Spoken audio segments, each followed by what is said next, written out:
എല്ലാം സ്വന്തം കാര്യം ചിന്താവാം.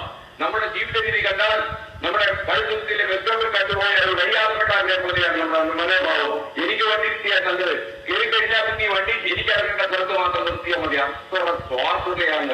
സുഖങ്ങളെ കുറിച്ച് നിങ്ങൾ പോലീസിന് വിവരം കൊടുത്താൽ ആ വിവരം ഏതെങ്കിലും രീതിയിൽ ചോർന്നു പോയാൽ നിങ്ങളുടെ വീട് കയറി കൊല്ലാനും തിന്നാനും മടിക്കാത്ത ആൾക്കാരെപ്പോഴുണ്ട്.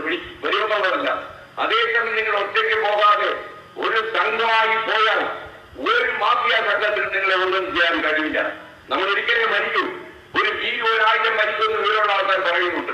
ഈ ചെറിയൊരു ജീവിതം നമുക്ക് 75-80 കൊല്ലക്കാലം സുഖമായി കിട്ടുന്ന ഒരു ജീവിതം 12-7 കൊല്ലത്തിലേക്ക് പെടുത്താഴ്ത്തുന്ന ഈ MDMA എന്ന് പറയുന്ന മാരക പാഷാണം പോലെയുള്ള രാസലഹരികൾ ഈ സ്ഥാനത്ത് നിന്ന് കെട്ടിവെട്ടിക്കാൻ നിങ്ങൾ എല്ലാവരും അണിചേരുക.